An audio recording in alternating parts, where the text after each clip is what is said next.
சுதந்திரம், சுதந்தரம் 2 சொற்கள் இருக்கின்றன. இதை நிறைய பேர் போட்டு குழப்பிக்குவாங்க. இப்போ பிரிட்டிஷ் ஆட்சி நடத்திலிருந்து நம்ம சுயமா நம்மை நாமே ஆண்டு கொள்ள முடியும் அப்படிங்கிற ஒரு நிலைக்கு வந்த பிறகும் கூட இன்றைக்கும் நாம நினைச்சதை பேச முடியல.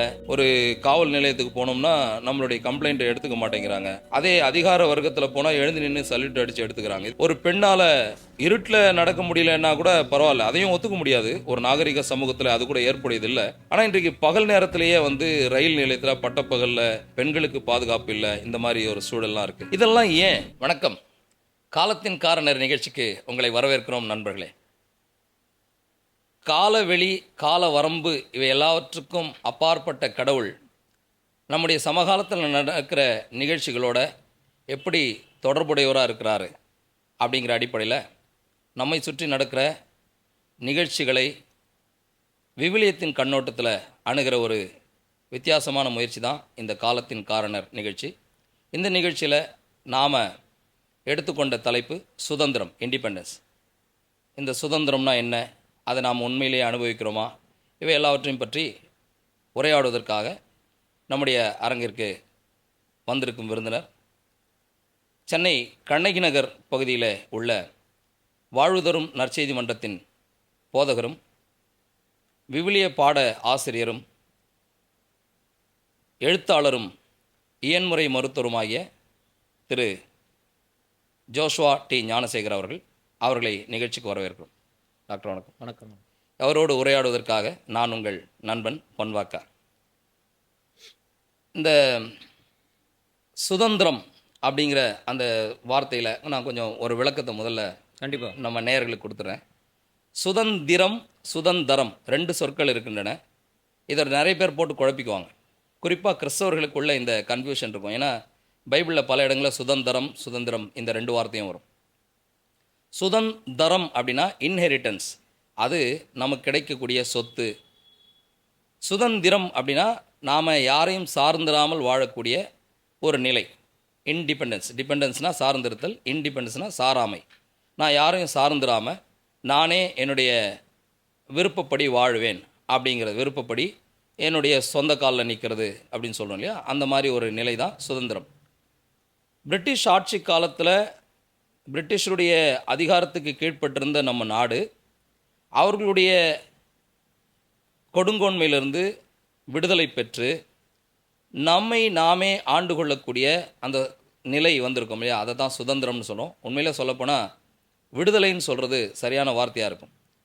இப்போ பிரிட்டிஷ் ஆட்சி நடத்திலிருந்து நம்ம சுயமாக நம்மை நாமே ஆண்டு கொள்ள முடியும் அப்படிங்கிற ஒரு நிலைக்கு வந்த பிறகும் கூட இன்றைக்கும் நாம் நினச்சதை பேச முடியல. ஒரு காவல் நிலையத்துக்கு போனோம்னா நம்மளுடைய கம்ப்ளைண்ட்டை எடுத்துக்க மாட்டேங்கிறாங்க. அதே அதிகார வர்க்கத்தில் போனால் எழுந்து நின்று சல்யூட் அடித்து எடுத்துக்கிறாங்க. இது சொல்கிறதுக்காக நான் வருத்தப்படுறேன். ஆனால் நிலைமை இதுதான். நானே பல விஷயங்களுக்காக காவல் நிலையத்தில் போகும்போது அவர்கள் எளிய மக்களுடைய குரல் அங்கே மதிக்கப்படுவதில்லை. ஒரு பெண்ணால் இருட்டில் நடக்க முடியலன்னா கூட பரவாயில்ல, அதையும் ஒத்துக்க முடியாது. ஒரு நாகரிக சமூகத்தில் அது கூட ஏற்புடையதில்லை. ஆனால் இன்றைக்கு பகல் நேரத்திலேயே ரயில் நிலையத்தில் பட்டப்பகலில் பெண்களுக்கு பாதுகாப்பு இல்லை, இந்த மாதிரி ஒரு சூழல்லாம் இருக்குது. இதெல்லாம் ஏன்? வெறும் அரசியல் ரீதியாக வந்த இந்த சுதந்திரம் இதை கொடுத்து விட்டதா, இல்லை சுதந்திரம்ன்றது வெறும் வார்த்தையின் அடிப்படையில் தான் இருக்கா? அப்போ இந்த நிலைமையில் நாம் ஏன் வாழ முடியல? நாம் நினச்ச மாதிரி ஒரு நாகரிக சமூகமாக வாழ முடியாமல் சாதியின் பேரால், மதத்தின் பேரால், நிறத்தின் பேரால், மொழியின் பேரால், பாலினத்தின் பேரால், பொருளாதார ரீதியாக ஏற்றத்தாழ்வுகளோட ஒரு மனிதனுடைய அந்த வாழ்வு உரிமை இங்கே உறுதி செய்யப்படலையே இன்னும், அப்படிங்கிறத பற்றிலாம் இந்த நிகழ்ச்சியில் நம்ம பேச போகிறோம். ஸோ டாக்டர், சுதந்திரம் அப்படின்னா என்ன, அதை கொஞ்சம் எக்ஸ்பிளைன் பண்ணுங்க. சுதந்திரம். ஓகே, அதுக்கு இன்னொரு வார்த்தை விடுதலை. கொஞ்சம் விடுதலை தான் சரியாக இருக்கும். ஏன்னா நம்ம பிரிட்டிஷ் கிட்டேருந்து வாங்கினது விடுதலை தான். விடுதலை வாங்கி நம்ம சுதந்திரமாக இருக்கிறோம் அப்படின்னு சொல்கிறோம். சுதந்திரம் அது மட்டும் இல்லை, நம்ம விடுதலை, சுயாதீனம், இங்கிலீஷில் இண்டிபெண்டன்ஸ், இந்த மாதிரி விஷயங்கள் எல்லாம் நம்ம பார்த்துட்ருக்கோம். நீங்கள் சொன்ன மாதிரி சமுதாயத்தில் நம்ம இன்னும் காந்தி சொன்னாருன்னு சொல்லுவாங்க. அதாவது என்னைக்கு நடுராத்திரி ஒரு பெண் தனியாக போயிட்டு வெளியில் போயிட்டு வர முடியுது, அன்றைக்கி தான் உண்மையான சுதந்திரம் கிடைச்சிருக்கு அப்படின்னு சொல்கிறாரு, நம்ம கேள்விப்படுறோம். அப்படின்னா சுதந்திரத்தை வாங்கி கொடுத்த காரணரில் ஒருத்தராக இருக்கக்கூடியவரே நம்ம வந்து இன்னும் சுதந்திரத்தை அடையலை, உண்மையான சுதந்திரத்தை அடையலைன்ற கண்ணோட்டத்தில் இருந்திருக்கிறாரு. ஆமா, காந்தியினுடைய சொல்லின் அடிப்படையில் நம்ம இன்னும் சுதந்திரம் வாங்கலன்னு தான் ஆமாம் ஆமாம் அது அப்படின்ற ஒரு விஷயத்தை வந்து நம்ம வந்து பார்க்குறோம். நீங்கள் சொன்ன மாதிரி ஒரு காமன் பீப்புளால் வந்து இன்றைக்கி வந்து ஒரு சமுதாயத்தில் சுதந்திரமாக வந்து வாழ முடியுதா அப்படின்னு பார்த்தா கிடையாது. பேசிக்கலாக வந்து நான் இதை சுற்றி வளைக்காமல் நேராக ஒரு விஷயத்துக்குள்ளே நான் வரேன் அப்படின்னு சொன்னால் எப்படி சொல்லுவேன் அப்படின்னு சொன்னால், உண்மையான சுதந்திரத்தை ஒரு சமூகம் எப்பொழுது அடைய முடியும்னு நான் நம்புகிறேன். அப்படி நான் பைபிளின் அடிப்படையில் நான் நம்புகிறேன் அப்படின்னா, அந்த சமூகத்தில் வாழக்கூடிய சமூகம்னு சொல்கிறது சொசைட்டியை சொல்கிறேன், ஜாதியை சொல்லலை, ஒரு சொசைட்டியை சொல்ல தெளிவுபடுத்திடணும் இல்லையா? ஓகே, ஆமா. சமூகம், சமுதாயம்னு சொன்னா கம்யூனிட்டி அப்படின்னு இன்னைக்கு அந்த வார்த்தை வந்து ரெண்டு பக்கமும் பயன்படுத்தப்படுது. நான் இந்த இடத்துல சமூகம்னு சொல்றது சொசைட்டி. ஒரு சொசைட்டியில் சிறியோர் முதல் பெரியோர் வரைக்கும் எல்லாருமே அவங்க வந்து ஒவ்வொரு தனி மனிதனும் அவனுடைய சொந்த அடிமைத்தனத்திலிருந்து சுயாதீனமுடையவனாக விடுதலை பெற வேண்டும். அப்படி ஒரு நிலைமை வந்தால் மட்டும்தான் ஒரு சமூகம் வந்து விடுதலையான சுதந்திரமான சமூகமாக இருக்க முடியும். அப்போ தான் அதே போல் மற்ற சமூகங்கள் இருக்கும். அதே மாதிரி தான் ஒரு நாடு வந்து இருக்க முடியுமே தவிர, ஒரு நாடு வந்து ஒரு அரசியல் ரீதியான ஒரு சுதந்திரம் பெற்றுட்டோம் அப்படின்றதுனால ஒட்டுமொத்த நாடும் வந்து உண்மையான சுதந்திரத்தை வந்து நம்ம அனுபவிச்சுட்ருக்கோம், கொண்டாடிட்டு இருக்கோம் நம்மளால் சொல்ல முடியாது. அதுதான் உண்மையிலேயே கூட தந்தை பெரியார் அவர்களும் இந்த சுதந்திரம் வாங்கினதை கடுமையாக விமர்சிச்சிருக்கார். நம்ம நிகழ்ச்சியோட அது தொடர்புடையது இல்லை, இருந்தாலும் அதை நம்ம சொல்ல வேண்டும். இது ஒரு ஒரு குறிப்பிட்ட மக்களுடைய கையிலேருந்து இன்னொரு குறிப்பிட்ட மக்கள் இடத்துல அதிகாரம் போகுதே தவிர, இந்த உண்மையான சுதந்திரம் எல்லா மக்களுக்கும் கிடைக்கல, அதனால் இது ஒன்றும் நான் இதை ஏற்றுக்க முடியாது அப்படின்னு சொன்னார். ஸோ அப்படி தான் இன்றைக்கும் நிலைமை இருக்கு இல்லையா? யாரோ சில பேருடைய அதிகாரத்துக்கு கீழே தான் இந்த நாடு, ஒட்டுமொத்த நாடுமே போய்கிட்டு இருக்கா? நான் இன்னொரு கேள்வி கேட்கணும்னு விரும்புகிறேன். இப்போ பாகிஸ்தானில் இருக்கக்கூடிய ஒரு சாதாரண மனிதனுக்கும் எனக்கும் எந்த விதமான பகையும் இல்லை, ஆனால் பாகிஸ்தான் சொன்ன உடனே நமக்கு ஒரு வெறி வந்துடுது. இதெல்லாம் யார் உருவாக்குனது? இது வந்து அரசியல் ரீதியாக இந்த இந்த நிலைமை தொடர்றதுக்கு காரணம் என்ன? இதுக்கு பைபிளில் என்ன தீர்வு? பைபிளை நம்ம வந்து இந்த நிகழ்ச்சியவே விவிலிய கண்ணோட்டத்தில் தான் இந்த நம்ம சமகால நிகழ்ச்சிகளை அணுகிறோம்னு சொல்கிறோம். இப்போ சுதந்திரம் அப்படின்ற ஒரு நிகழ்ச்சி இருக்குது, சுதந்திரம் அப்படின்னு ஒன்று இருக்குது, ஒரு கான்செப்ட். அதை வந்து வேதாகம கண்ணோட்டத்தில் நம்ம எப்படி பார்க்குறோம்? நீங்கள் முதல்ல சொன்னீங்களே, அரசியல் ரீதியான சுதந்திரம் மட்டும் இல்லாமல் ஒவ்வொரு தனி மனிதனுமே அவனுடைய அடிமைத்தனத்திலேருந்து வெளிவரணும் அப்படின்னு. அது என்ன தனி மனித அடிமைத்தனம்? ஓகே, அதை பற்றி தான் நம்ம வந்து பைபிள் வந்து ரொம்ப விரிவாக சொல்லுது. நம்ம துவக்கத்திலேயே ஆதியாகமம் முதல் புஸ்தகத்திலே நம்ம பார்க்கும் பொழுது தேவன் வந்து மனிதனை அவருடைய சாயலாக நம்ம படுத்தி, நம்முடைய நிகழ்ச்சியில் இதை பற்றி நம்ம அதிகமாக எக்ஸ்பிளைன் பண்ணியிருக்கிறோம். வேணுன்ற நேயர்கள் வந்து அதை போய் இப்போ நம்ம 6ஆம் அறிவு நிகழ்ச்சியில் ஆமாம் அதை வந்து பார்த்துக்கலாம். ஏன்னா இப்போ நம்ம அதை எக்ஸ்பிளைன் பண்ணால் சுதந்திரம் டாப்பிக்கை பற்றி அதிகமாக பேச முடியாது. ஸோ அதனால் நம்ம என்ன பண்ணலாம்னா, தேவன் தன்னுடைய சாயலாக மனுஷனை சிருஷ்டித்தார். மனிதன் தேவனை பிரதிபலிக்க வேணுன்றதுக்காக படைக்கப்பட்டவன், தேவனால் படைக்கப்பட்டவன். அப்போது இந்த மனிதன் வந்து கடவுள் வந்து அவன் கையில் வந்து ஒரு அதிகாரத்தை தர்றார். என்ன அதிகாரத்தை தர்றாருன்னா, அவன் வந்து கடவுளால் படைக்கப்பட்ட இந்த பூமியில் இருக்கக்கூடிய மற்ற படைப்புகளை ஆண்டு கொள்ளக்கூடிய அதிகாரத்தை தர்றார். படைப்புகள் சொல்லக்கூட உயிரினங்கள் எல்லாத்தையுமே மேனேஜ் பண்ணக்கூடிய அதிகாரத்தை வந்து மனுஷனுக்கு தர்றார். அப்போ அதில் அவர் சொல்கிறாரு, நீ அவைகளை கீழ்ப்படுத்தி அவைகளை ஆண்டு கொள்ள வேண்டும் அப்படின்ற ஒரு வார்த்தை வந்து பயன்படுத்துகிறார். இந்த கீழ்ப்படுத்தி ஆண்டு கொள்ளுதல் என்கிற அந்த வார்த்தை இருக்குது இல்லையா, இதை வந்து நம்ம சரியான நிலையில் இது வரைக்கும் ஒரு மனிதன் கூட வரலாற்றில் வந்து பார்த்ததில்லை. அதனால் கீழ்ப்படுத்தி ஆண்டு கொள்ளுதல் அப்படின்றதற்கான அர்த்தம் என்னவா எடுக்கப்படுது அப்படின்னு சொன்னால், என்னை விட வேற யாரோ மற்ற படைப்புகள் கீழே இருக்குது, தாழ்மைப்படுத்தி அதை ஆண்டு கொள்ளுதல்னா நான் அதை ஓவர் கம் பண்ணி என்னுடைய அதிகாரத்தை அதன் மீது செலுத்துகிறவனாகவும் விருப்பம் இருக்குதோ இல்லையோ திணிக்கிறவனாகவும் நான் இருக்கணும். கண்ட்ரோல் அப்படின்ற ஒரு வார்த்தையை வந்து மனுஷன் வந்து இந்த ரூல் அப்படின்ற வார்த்தைக்கே அதுதான் மீனிங்காக வந்து எடுத்துக்கிறான். அதனால் நீங்கள் வந்து பார்த்தீங்கன்னா உலகத்தில் எல்லா இடங்கள்லையும் நீங்கள் பார்த்தீங்கன்னு வச்சுக்கோங்களேன், அந்த கிளாஸ் சிஸ்டம் இருக்கு இல்லையா. நிச்சயம் ஒரு நிர்வாகம்னா கண்டிப்பாக இருக்க தான் செய்யும். அதனுடைய மேலே இருக்கக்கூடியவங்க இருப்பாங்க, அதுக்கு கீழே உழைக்கக்கூடியவங்க இருப்பாங்க. அது கீழே இருக்கக்கூடிய பதவி அப்படின்றதுனால அது தாழ்மையான ஒரு பதவி ஆகிடாது. ஆனால் நமக்குள்ளே அந்த ரூலிங் மைண்ட் செட் இருக்கிறதுனால அவங்கவங்க இடத்துல இருக்கக்கூடிய அதிகாரத்தை வந்து அவங்க எப்படி பயன்படுத்துகிறாங்கன்றதை நம்ம சொசைட்டியில் நம்ம பார்க்க முடியும். ஒரு ஹாஸ்பிட்டல் போகிறீங்க, ஒரு பேஷண்ட்டை வந்து ஸ்ட்ரெச்சரில் தள்ளிட்டு போகணுன்னு வச்சுங்களேன், அந்த தள்ளிட்டு போகிறவருக்குன்னு ஒரு அதிகாரம் இருக்கும். நிச்சயமாக அவர் என்ன பண்ணுவாருன்னா, நம்மக்கிட்ட வந்து அவருடைய அதிகாரத்தை செலுத்துவார். எப்படி செலுத்துவார்னா, சில விஷயங்களை நம்ம செஞ்சால் மட்டும்தான் அவர் அதை நான் தள்ளிட்டு போவேன் அப்படின்னு சொல்லி நம்ம மேலே வந்து நமக்கு விருப்பம் இருக்குதோ இல்லையோ அதை நம்ம செஞ்சாகணும், கட்டாயம் செஞ்சாகணும்னு கட்டாயப்படுத்துவார். காரணம் என்னன்னா அந்த ரூலிங் கான்செப்ட். ரூலிங் அப்படின்னாலே அதுதான் அர்த்தம் அப்படின்னு சொல்கிறார். ஆனால் பைபிளில் அப்படி இல்லை. ரூலிங் அப்படின்னு சொன்னால் மேனேஜிங்னு அர்த்தம். அதாவது அந்த வார்த்தை எபிரேயர் மொழியில் சொல்லியிருக்கலையே, ஆண்டு கொள்ளுதல், அந்த கிங்ஷிப், க்ரௌன், இந்த வார்த்தைக்கு கீழே இருக்கக்கூடிய உண்மையான அர்த்தம் என்னன்னா நிர்வகிப்பதுன்ற அர்த்தம். ஆட்சி செய்வதுன்னு அர்த்தம் இல்லை. அந்த ஆட்சி செய்தல்ன்ற வார்த்தைக்கு அதுதான் அர்த்தம். ஓ, ஆட்சி செய்தல்ன்ற வார்த்தைக்கு நிர்வாகம் பண்றதுன்னு தான் அர்த்தமே தவிர ஆட்சி செய்யறன்ற வார்த்தைக்கு அர்த்தம் மேலே ஏறி நான் நிப்ப, நீ கீழே உன்னை அப்ரஸ் பண்ணுவேன், உன்னை அதிகாரம் செலுத்துதல் கிடையாது. அதிகாரம் செலுத்துறான்றனால இதுதான். இப்போ என்னுடைய அதிகாரத்தை வந்து நான் எப்படி செலுத்த முடியும்? நான் வந்து ஒரு வங்கியினுடைய மேலாளர், அதுக்கு எனக்கு ஒரு அதிகாரம் இருக்கு. இப்போ நான் எப்படி செயல்படணும்? என்னுடைய கிளர்க்கா ஒர்க் பண்ணிட்டு இருக்கவன வந்து உனக்கு சேர் கூட போட மாட்டேன், நடந்துகிட்டே இருக்கணும்னு சொல்றது பேர் வங்கி மேலாளர் கிடையாது. ஆக்சுவலி மேலாளர்ன்ற டெஃபினிஷனில் வந்து உனக்கு கீழே இருக்கவனுக்கு நான் சேர் கூட போடக்கூடாதுன்னு ஒரு சட்டம் இருக்கா? இல்லையே. இல்லை. அப்போ நான் அவன் என்னை மதிக்கணும் அப்படின்றதுக்காக நான் செய்யக்கூடியது. சரிங்களா? ஜோசப் ஸ்டாலின் ஒருத்தரை பற்றி நம்ம கேள்விப்பட்டிருக்கோம். ரஷ்யா அந்த கம்யூனிஸ்டவாதியாகிய ஜோசப் ஸ்டாலின் ஒரு முறை வந்து அவர்கிட்ட வந்து ஒருவர் வந்து விளக்கம் கேட்க போகிறார். இது வந்து ஒரு புக்கில் நான் படித்தது, ரவி சக்ரியாஸ்ன்னு சொல்லி ஒருத்தர் எழுதுனதுடைய. அவர் வந்து என்ன சொல்கிறார் அப்படின்னு சொன்னால், அவர்கிட்ட கேட்குறாரு, எப்படி உங்கள் மக்கள்லாம் வந்து இவ்வளோ அடக்க ஒடுக்கமாக இருக்கிறாங்க அப்படின்னு கேட்கும்போது, அவர் வந்து ஒரு கோழியை வந்து கொண்டு வர, அந்த சம்பவம் உங்களுக்கு தெரியும்னு நினைக்கிறேன். கோழியை கொண்டு வர சொல்கிறாரு. கொண்டு வராங்க. அந்த கோழி வந்து கீழே போட சொல்கிறார். அது பாட்டுக்கு சுற்றிக்கிட்டு இருக்கு. இப்போ அவர் என்ன பண்ணுறாரு, கோழியோட இறகு எல்லாத்தையும் பிடுங்க சொல்லிடுறாரு. கொஞ்சம் கூட இறகே இல்லை. ரஷ்யா வந்து ஒரு ரொம்ப குளிர் நிறைந்த ஒரு இது. இப்போ அந்த இது என்ன பண்ணுதுன்னா, அந்த கோழி என்ன பண்ணுதுன்னா, ஓடி வந்து இவருடைய காலுக்கு கீழே அந்த பேண்ட்டுக்குள்ளே வந்து தஞ்சம் போகுது. இவர் நகர்ந்து போகிறாரு, அது பின்னாடி வந்துக்கிட்டே இருக்குது. அப்போது இதுதான் உண்மையான அரசாட்சி, இப்படி தான் மனுஷனை கண்ட்ரோல் பண்ணணும் அப்படின்னு வந்து அவர் என்ன செய்கிறாரு, சொல்கிறாரு. ஆனால் இதே கம்யூனிஸ்டவாதிகள் நம்மளுடைய ஊரில் வந்து ஆள்கையை பற்றி வேறு மாதிரி பேசுவாங்க. ஆனால் அவருடைய ஆஸ்தான ஹீரோவாக இருக்கக்கூடிய ஜோசப் ஸ்டாலின் அவர் வந்து இதுதான் லீடர்ஷிப் அப்படின்ற மாதிரி ஒரு டிக்டேட்டர்ஷிப்பை தான் லீடர்ஷிப் தான் நம்ம வெளிப்படையாக பகிரங்கமாக சொல்லலாம்.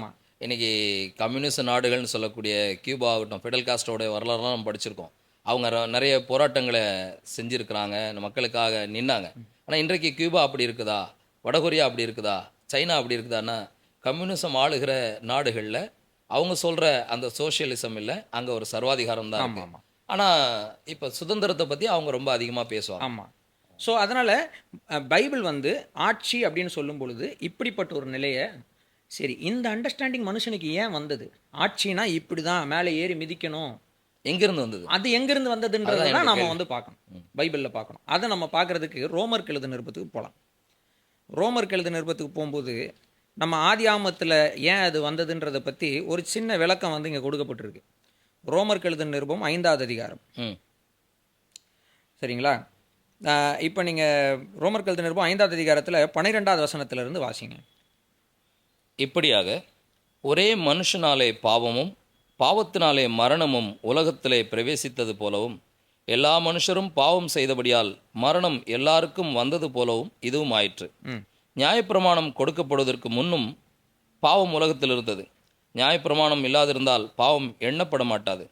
அப்படி இருந்தும் மரணமானது, இங்கே இதுதான் நோட் பண்ண 14, மரணமானது ஆதாம் முதல் மனிதன் முதல் மோசே வரைக்கும் ஆதாமின் மீறுதலுக்கு ஒப்பாய் பாவம் செய்யாதவர்களை மாண்டு கொண்டது. அதாவது இவன மாதிரி முதல் மனிதன் மாதிரி பாவம் செய்யாதவர்களை கூட மரணம் என்ன செய்தது? ஆண்டு கொண்டது. இங்கே நிறுத்தலாம், இதை அப்படியே வச்சுக்கோங்க. அந்த பகுதியை மரணம் ஆட்சி செய்ததுன்னு வாசிக்கிறோம். மரணம் ஆட்சி செய்தது. மரணம் மக்களை எப்படி ஆட்சி செய்தது? இதை நம்ம சிந்திச்சு பார்த்தோம்னு வச்சுக்கோங்களேன், உலகம் முழுவதும் மரண பயத்திற்கு ஈக்குவலான ஒரு பயம் உலகத்தில் இல்லவே இல்லை. எவ்வளோ ஆளாக இருந்தாலும் சொத்து எல்லாத்தையும் நான் எழுதி கொடுத்துறேன், என்னை உயிரோட விட்டு போதும் அப்படிம்பாங்க. இப்போ மரணம் என்ன பண்ணுது அப்படின்னா, ஒரு மனிதனுக்கு பேசிக்காக ஒரு பயத்தை வந்து ஏற்படுத்துது. பயத்தை வச்சு தான் மரணம் வந்து என்ன செய்யுது? ஆட்சி செய்யுது. இப்போது எபிரேயருக்கு எழுத நிருபம் எடுங்க. எபிரேயருக்கு எழுத நிருபத்தில் நம்ம இந்த வசனங்கள்லாம் திரும்பவும் இதில் நம்ம வந்து படிக்க தான் போகிறோம். பட் இன்ட்ரடக்ஷனில் கொஞ்சம் 1-2 விஷயங்கள் நம்ம பார்க்கலாம். எபிரேயருக்கு எழுத நிருபம் 2வது அதிகாரம் 14-15. ஆதலால் பிள்ளைகள் மாம்சத்தையும் இரத்தத்தையும் உடையவர்களாக இருக்க அவரும் அவர்களைப் போல மாம்சத்தையும் இரத்தத்தையும் உடையவரானார். இந்த இடத்துல இது இயேசு கிறிஸ்துவை குறித்து சொல்லுது. மரணத்துக்கு அதிகாரியாகிய பிசாசானவனை ஸ்டாப் பண்ணிடலாம்.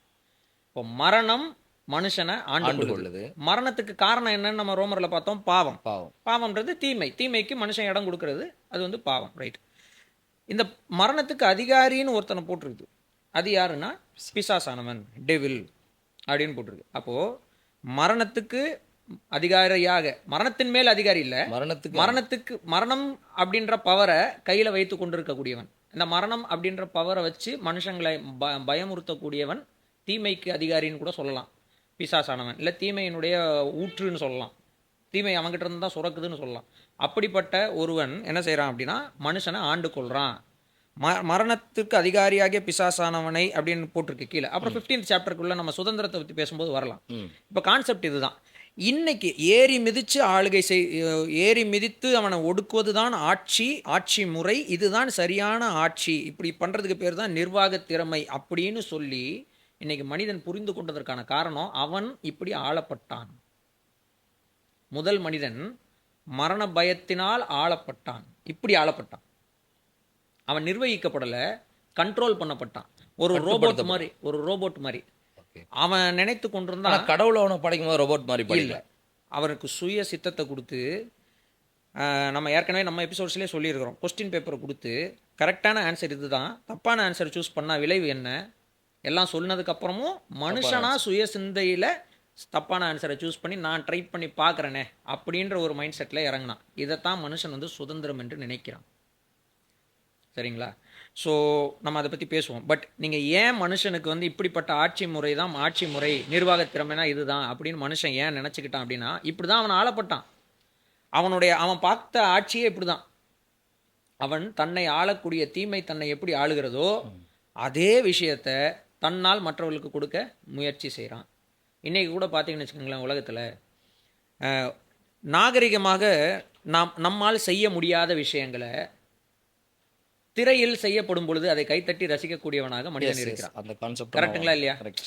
நாகரிகமாக நீங்கள் போயிட்டு உங்களுக்கு கோவம் வந்ததுன்னு வச்சுக்கோங்களேன், போயிட்டு போலீஸ்காரனை போட்டு பலர்னு அறைய முடியாது. ஆனால் திரையில் வந்து ஒரு ஹீரோ வந்து அதை செய்வான். போலீஸ்காரர் செய்யும் போது என்ன பண்ணுவாங்க, இங்கே உட்காந்து எல்லாரும் விசில் அடிப்பாங்க, இது பண்ணுவாங்க. ஆனால் நீங்களும் உங்கள் பிள்ளை இதை நிஜமாலுமே செஞ்சால் என்ன பண்ணுவீங்க? விசில் அடிப்பீங்களா? கைத்தட்டுவீங்களா? அதெல்லாம் தப்புன்னு சொல்லுவோம். அதை தப்புன்னு சொல்லுவோம். அப்போது இதுலேருந்து என்ன தெரியுது அப்படின்னா, நாம் தீமையினால் எப்படி ஆளப்படுகிறோமோ அதே தீமையை மற்றவனுக்கு நாம் செலுத்த வேண்டும் என்கிற மைண்ட் செட்டு ஆட்டோமேட்டிக்காக நமக்குள்ளே இருக்குது. இது பாவத்தினால் வந்தது.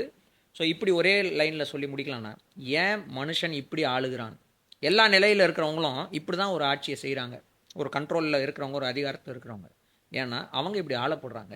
அதற்கு காரணம் தீமை.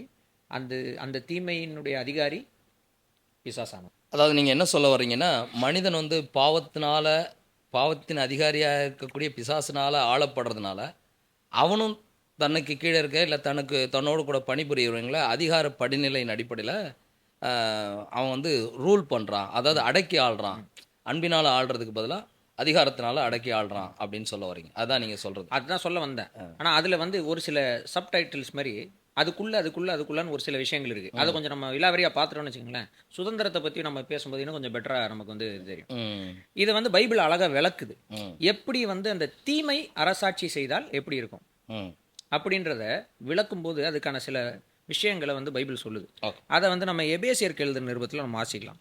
இது நீங்கள் அன்றாட வாழ்க்கையில் டெய்லியும் மனுஷனுடைய வாழ்க்கையில் நடக்கிறதோட ஈஸியாக நீங்கள் சம்மந்தப்படுத்தி பார்க்க முடியும். உதாரணத்துக்கு பாருங்கள், எபேசியருக்கு எழுதுகிற நிருபம் 4வது அதிகாரத்தில்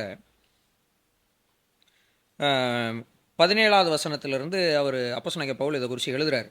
எழுதும்போது நீங்கள் இதில் வந்து அந்த புறஜாதிகள்ன்ற வார்த்தை இருக்குது இல்லையா, அதுக்கு நம்ம ஒவ்வொரு டைமும் இதை சொல்லும்போது விளக்கம் சொல்லிடுவோம். புறஜாதிகள் அப்படின்னு சொன்னால் கிறிஸ்தவம் ஒரு ஜாதி, அதை தவிர்த்து மற்றதெல்லாம் வேற ஜாதின்ற வார்த்தை கிடையாது. இனத்தார், புற இனத்தார், அதாவது யூதர்கள் அப்படின்றவங்க ஒரு இனம், யூதர்கள் அல்லாதவர்களை வேறு இனம் அப்படின்றத புற இனத்தார் அப்படின்னு சொல்லப்படுது. வேற்று இனத்தவர். அப்போ இந்த இடத்துல இவர் வந்து யூதர் அல்லாதவர்னு சொல்லலை. இயேசு கிறிஸ்துவை பின்பற்றக்கூடியவர்கள் ஒரு இனக்கூட்டம். ஒரு இனக்கூட்டம்னா இந்த ஜாதி கூட்டம் இல்லை, அவர்கள் ஒரு இனம். இயேசு கிறிஸ்துவை பின்பற்ற ஒரு கேட்டகரி. அந்த விசுவாச கேட்டகரிக்குள் வராதவர்கள் மற்ற கேட்டகரி. ஸோ அந்த விதத்தில் தான் அந்த இடத்துல புறஜாதின்ற வார்த்தை பயன்படுத்தப்பட்டிருக்கு. ஏன்னா இது பின்னாடி இருக்கிற கான்டெக்ஸ்ட்டை சொல்லிடணுன்றதுனால சொல்கிறோம். இப்போ நீங்கள் 17வது வசனத்தில் வந்து நீங்கள் வாசிங்க. ஆதலால் கர்த்தருக்குள் நான் உங்களுக்கு சாட்சியாக சொல்லி எச்சரிக்கிறது என்னவெனில், மற்ற புறஜாதிகள் தங்கள் வீணான சிந்தையிலே நடக்கிறது போல நீங்கள் இனி நடவாமல் இருங்கள். ம் அவர்கள் புத்தியில் அந்தகாரப்பட்டு ம் தங்கள் இருதய கடினத்தினால் தங்களில் இருக்கும் அறியாமையினாலே ம் தேவனுடைய ஜீவனுக்கு அந்நியராயிருந்து. ஓ இங்கே வந்து பார்த்தீங்கன்னா அந்த எப்படி வந்து தீமையினால் மனிதன் ஆண்டு கொள்ளப்படுகிறான் அப்படின்னு கேட்டிங்கன்னா இதிலிருந்து நீங்கள் வந்து அதை எடுக்கலாம். எப்படின்னா அவன் புத்தியில் அந்தகாரப்பட்டு அப்படின்னா அந்தகாரம்னா டார்க்னஸ். Darkness, understanding darkness. புத்தினா அண்டர்ஸ்டாண்டிங், ஞானம் அறிவு புத்தின்னு இருக்குது. அதில் புத்தி அப்படின்றது என்னதுன்னா அதுதான் வந்து அண்டர்ஸ்டாண்டிங், புரிந்து கொள்ளக்கூடிய தன்மை, அதுதான் வந்து புத்தி. ஒரு ஞானம் அப்படின்றது ஒரு விஸ்டம், அது ஒரு விஷயம், ஒரு கான்செப்ட். அறிவு அப்படின்றது அதை அறிந்து கொள்ளுதல், அதை புத்தி நான் தெரிஞ்சுக்கிறது. எப்படி சொல்லுவேன், வெளியிருந்து உள்ள வர்றது அறிந்து கொள்ளுதல் அறிவு, அறிந்து கொண்டதை பயன்படுத்துதல் வந்து ஞானம். ஞானம் ஆனால் புத்திங்கிறது இந்த இதை பகுத்தறியறது, அதை அண்டர்ஸ்டாண்ட் பண்ணி அதை வந்து செயல்முறைப்படுத்துறதுக்கு புத்தி தான் தேவை. இப்போ அண்டர்ஸ்டாண்டிங் டார்க் ஆகுது அப்படின்னா என்ன அர்த்தம் அப்படின்னு சொன்னால் புரிந்து கொள்ள முடியாத ஒரு நிலை, அதுக்கு பேர் தான் என்னது, அறியாமை. இப்போது நீங்கள் புரிந்து கொள்ள முடியாத ஒரு நிலையில் நீங்கள் இருக்கிறீங்கன்னா அதை வந்து என்ன சொல்லலாம், அறியாமைன்னு சொல்லலாம். இப்போ நீங்கள் இருக்கிறீங்க, குழந்தைக்கு எதுவும் புரிஞ்சுக்க முடியாது. இப்போ ஸோ அதான் இப்போ நான் இருக்கிறேன்னு வச்சுங்களேன், என்கிட்ட வந்து ஒருத்தர் ராக்கெட் சயின்ஸ் பேசுகிறாரு அப்படின்னு சொன்னால் I am ignorant to rocket science. என்னால் அதை வந்து என்ன செய்ய முடியாதுன்னா புரிஞ்சிக்க முடியாது.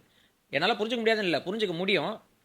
அதை புரிஞ்சிக்க நான் முயற்சி எடுக்கலை அப்படின்னு சொன்னால் நான் அந்த அறியாமையிலே இருப்பேன். ஸோ என்னுடைய புத்தி ராக்கெட் சயின்ஸ்க்கு அந்தகாரப்பட்டிருக்கு, புரிஞ்சுங்களா? ஸோ பேசிக்கலி தீமை வந்து ஒரு மனுஷனை எப்படி கண்ட்ரோல் பண்ணுது அப்படின்னு சொன்னால் அந்த மனுஷனை உண்மையை அறிய விடாமல் செய்வதன் மூலம் கண்ட்ரோல் பண்ணுது. உண்மையே அறிய விடாமல் செய்யுது. அதுதான் பைபிளில் இன்னொரு இடத்துல சொல்லியிருக்கு, இப்பிரபஞ்சத்தின் தேவனானவன் அவர்களுடைய மனக்கண்களை குருடாக்கி வைத்திருக்கிறான். அப்போ அவன் வேலை என்னன்னா, நீ ஃப்ரீடமாக இருக்கிற, நீ ஹாப்பியாக இருக்கிற, உன் மனசில் நினச்சதெல்லாம் நீ செஞ்சுக்கிட்டு இருக்க அப்படின்ற அண்டர்ஸ்டாண்டிங்லேயே அவங்க இருப்பாங்க. ஆனால் உண்மையாலுமே அவங்க நினச்சதை அவங்க செய்யவே முடியாது, இவன் நினச்சதை தான் அவங்க செஞ்சுக்கிட்டு இருப்பாங்க. இதை எப்படி புரிஞ்சுக்கிறது? இதே எபேசியர்கள் நிருபம் 2வது அதிகாரத்தில் சொல்லியிருக்கு. 2வது அதிகாரம் முதல் சில வசனங்கள்லேருந்து வாசிங்க. அக்கிரமங்களினாலும் பாவங்களினாலும் மரித்தவர்களாக இருந்த உங்களை உயிர்ப்பித்தார். அவைகளில் நீங்கள் முற்காலத்திலே இவ்வுலக வழக்கத்திற்கு ஏற்றபடியாகவும், உலக வழக்கம் கீழ்ப்படியாமையின் பிள்ளைகளிடத்தில் இப்பொழுது கிரியை செய்கிற ஆகாயத்து அதிகார பிரபுவாகிய ஆவிக்கேற்றபடியாகவும் நடந்து கொண்டீர்கள். அவர்களுக்குள்ளே நாம் எல்லாரும் முற்காலத்திலே நமது மாம்ச இச்சையின்படியே நடந்து நமது மாம்சமும் மனசும் விரும்பினவைகளை செய்து. போதும், இப்போ இதை நான் லைட்டாக எக்ஸ்பிளைன் பண்ணுறேன். ஸோ நம்முடைய முன்னான வாழ்க்கை, அதாவது இயேசு கிறிஸ்துவை அறிந்து கொள்வதற்கு முன்னான வாழ்க்கையை குறித்து எக்ஸ்பிளைன் பண்ணும்போது சொல்லியிருக்கு, நாம் எல்லாரும் மாம்சமும் மனசும் விரும்பினவைகளை செய்து. அப்போ உடல் என்ன கேட்குதோ, என் மனசு என்ன சொல்லுதோ அதன்படி நான் வாழ்கிறேன். இதுதானே சுயாதீனம், இதுதானே சுதந்திரம். கரெக்டுங்களா? நான் என்ன நினைக்கிறேன்றதை நான் செய்கிறேன், என் உடல் என்ன கேட்குதோ அதை நான் செய்கிறேன். இதுக்கு பேர் தான் இது சுதந்திரம். ஆனால் இது நம்ம சைடில் இருக்கிற பெர்செப்ஷன் தான். ஆனால் உண்மையாக மேலே என்ன போட்டிருக்கு, ஆகாயத்து அதிகார பிரபுவாகி ஆவிக்கேற்றபடி தான் நீ நடந்து கொண்டீங்க. ஸோ நீங்களா சுதந்திரமாக நடக்கல, வேறொரு அந்தகாரப்படுத்துகிற ஒரு சக்தியினால் கட்டுப்படுத்தப்படுறது. அதாவது தீமைக்கு வெளியே நம்ம யோசிச்சதே கிடையாது, நம்முடைய யோசனை முழுக்க தீமைக்குள் இருக்கிறது. அப்போ நம்ம யோசனையின்படி நம்ம நடக்கிறோம்ல, ஆனால் தீமையை தானே செய்கிறோம். அப்போ தீமையை செய்கிறது வரைக்கும் நம்ம தீமைக்கு அடிமையாக தானே இருக்கிறோம். ரோமர் 6வது அதிகாரத்தில் தான் சொல்லியிருக்கு, இங்கேயும் அதான் சொல்லியிருக்கு. ஸோ இந்த நிலைமையை குறித்து சொல்லும்போது மரித்த நிலைமைன்னு சொல்லியிருக்கு. மரித்த நிலைமை என்னன்னா உணர்வற்ற நிலைமை, புரிஞ்சு கொள்ள முடியாத நிலைமை, அந்தகார நிலைமை, இல்லைன்னா ஒரு மாதிரி அண்டர்ஸ்டாண்டிங்கில் டெட். ஆமாம், அண்டர்ஸ்டாண்டிங்கில் டெட்டு. இப்போ கூட நீங்கள் பார்த்தீங்க, இங்கே உலக வழக்கம்னு ஒரு வார்த்தை போட்டிருக்கு. வழக்கமாக செஞ்சுக்கிட்டு இருக்கோங்க. ஆமாம், பலர் சொல்லுவாங்க இது எங்கள் பரம்பரை வழக்கம், இல்லை நான் ரொம்ப வருஷமாக செஞ்சுட்டு இருக்கோம், வழக்கம், முன்னோர்கள் வழக்கம்னு சொல்லுவோம். இதை வந்து கம்யூனிஸ்ட்வாதிகள் கேள்வி கேட்பாங்க, நாத்திகர்கள் கேள்வி கேட்பாங்க, அது என்ன வழக்கம் அப்படின்னு கேள்வி கேட்பாங்க இல்லையா? அந்த கேள்வி கேட்கறது இவங்களுக்கு ஒரு வழக்கம். அது நல்லது தான், கேள்வி கேட்கறது ஒரு நல்லது தான். ஆனால் இவங்களுடைய அறியாமை என்ன சொல்லுது? இவங்களுக்குன்னு ஒரு அறியாமை இருக்குது இல்லை, அவங்களுக்கு ஒரு அறியாமை இருக்கிற மாதிரி இவங்களுக்கு ஒரு அறியாமை இருக்குது. அப்போது எல்லாருமே வந்து பார்த்தீங்கன்னா ஒரு அறியாமைக்குள்ளே வைத்திருக்கிறது தான் இந்த தீமையினுடைய இது. இப்போ நாத்திகர்களை பொறுத்த வரைக்கும் அவங்களுடைய சாட்டிஸ்ஃபேக்ஷன் என்னன்னா, எனக்கெல்லாம் பிசாசுன்னு ஒன்று இருக்குதுன்ற நம்பிக்கை எனக்கு இல்லை, கடவுள்னு ஒன்று இருக்குன்ற நம்பிக்கை பயப்பட வேண்டியதில்லை, சாமிக்கும் பயப்பட வேண்டியதில்லை, நான் சொர்க்க நரகம் எனக்கு தேவையில்லை, அப்படி இருக்குது இல்லை. அந்த நம்பிக்கை தான் அவங்களுடைய அறியாமையை. அதுக்குள்ளே வச்சு சாட்டிஸ்ஃபை பண்ணி வச்சு அதை தாண்டி அவங்க யோசிக்க மாட்டேன்றாங்க. அதான் அவங்க வழக்கம், அதை தான் நான் சொல்ல வந்தேன். அதை தாண்டி அவங்க யோசிக்க மாட்டாங்க. ஒரு வேளை இருந்தா அப்படின்ற கேள்விக்கு அவங்களுக்கு தேர் இஸ் அ பாசிபிலிட்டின்ற ஒரு எண்ணம் கூட அவங்களுக்கு வந்து இருக்கிறது இல்லை. உண்மையான சயின்ஸ் வந்து ஆல்வேஸ் டாக்ஸ் அபவுட் பாசிபிலிட்டி. பகுத்தறிவுன்னா கூட ஒன்லே திருப்தி ஆகிடாமல் இதுக்கு அடுத்தது என்னன்னு தேடுறது தானே பகுத்தறிவு. சரிங்களா? ஸோ இந்த மாதிரி சுச்சுவேஷனில் தான் இப்படி தான் பிசாசானவன் தீமைக்குள்ள வச்சு இப்போ நம்ம உலகத்தில் இருக்கிற எல்லா அடிமைத்தனத்தையும் நம்ம பேசினா கூட எல்லா அடிமைத்தனம் சொல்றது மத அடிமைத்தனம், ஆமாம்மா, நாத்திகம்ங்கிற ஒரு இந்த அடிமைத்தனம், உலக வழக்கம்னு வருது இல்லையா, இந்த ஒரு வார்த்தைக்குள்ள எல்லாமே வந்துடும். எல்லாமே வந்துடும். ஸோ நம்ம யாருமே தனிப்பட்ட ஃபஸ்ட்டு நீங்கள் கேட்ட கேள்வி தான், தனிப்பட்ட மனிதன் சுயாதீனமாக இல்லை. இவன் எல்லாருமே பிறந்த பிறகு அவன் இந்த உலகத்தில் ஒரு அறிவை அடைகிற பக்குவம் வந்ததுலேருந்து ஏதாவது ஒரு ரெஃபரன்ஸ் பாயிண்ட்டோட தான் அவன் என்ன செய்து கொண்டிருக்கிறான், வாழ்ந்து கொண்டிருக்கிறான். இதை தாண்டி பிரசங்கியின் புஸ்தகம் பைபிளில் போட்டிருக்கு, சூரியனுக்கு கீழே அப்படின்ற ஒரு வார்த்தை இருக்குல்ல. சூரியனுக்கு கீழேன்ற அண்டர் த சன் அப்படின்னா அண்டர் ஹெவன் அர்த்தம். வானத்தின் கீழே, சூரியனுக்கு கீழே, இது மட்டும் தான் நம்முடைய பெர்செப்ஷன். சூரியனுக்கு மேலே உடனே டெலஸ்கோப் எடுத்துகிட்டு போகிறத பற்றி சொல்லலை. இந்த மனுஷனுடைய காமன் பெர்செப்ஷனுக்கு மேலே இருக்கிற ஒரு நிலை ஒன்று இருக்கிறது. அதோட கனெக்ஷனை பற்றி பைபிள் பேசி கொண்டிருக்கு. நம்ம இங்கே பார்த்துக்கிட்டு இருக்கும்போது இந்த பூமிக்கு கீழே பிரசங்கியில் புஸ்தகத்தில் தான் வாசிக்கிறோம், யாருக்குமே சுயாதீனமே இல்லை, அப்ரஷன் எல்லாமே இது இருந்துக்கிட்டே இருக்கு. ஸோ இதை பற்றி நம்ம கொஞ்சம் பேசலாம். நீங்களும் விலாவரியாக பேசலாம். நான் என்ன கேட்குறேன்னா, இல்லை நான் விலாவரியாக பேசுறது இருக்கட்டும், உங்ககிட்ட இந்த செய்திகளை வாங்குறதா என்னுடைய வேலையா இருக்கு. ஐயோ, இந்தியா வந்து வெள்ளைக்காரர்கள் இடத்துல, அது பிரிட்டிஷ்காரர்கள் இடத்துல அடிமைத்தனத்தில் இருந்துச்சு. அதிலிருந்து விடுதலை பெறதுக்காக பல தலைவர்கள் போராடினாங்க, உயிர் கொடுத்து. ஒரு தனி மனிதன் என்ன விதமான போராட்டம் செய்யணும்? இப்போ சுதந்திர போராட்டம் மாதிரி ஒரு தனி மனிதன் இந்த பாவத்தினுடைய அடிமைத்தனத்திலிருந்து விடுதலை ஆகிறதுக்கு ஏதாவது போராட்டம் பண்ணணும். ஆர்டிஃபிஷியல் இன்டெலிஜென்ஸை பயன்படுத்தி இன்றைக்கி நம்ம வந்து உலகம் இயங்கி போயிட்டுருக்கு, ஒரு பக்கம் போயிட்டுருக்கு. சயின்டிஸ்டினுடைய இது என்ன, இந்த ஏத்திஸ்டிக்கல் சயின்டிஸ்டினுடைய நோக்கம் மனுஷனுடைய நினைவுகள் எல்லாத்தையும் ரெக்கார்டட், அந்த ரெக்கார்டட் நினைவுகளை ஆர்டிஃபிஷியல் ஜெனரல் இன்டெலிஜென்ஸாக ஆக்கலாம், ஏஜிஐக்கு போயிடலாம். நோக்கி அவன் நகரும்போது தன்னை படைத்த கடவுள் இடத்துலேருந்து முற்றிலுமா எதிர் திசையில் போகிறது தான் சுதந்திரம்னு நினச்சிட்டு அந்த திசையை நோக்கி தான் போயிட்டு இருக்கான்.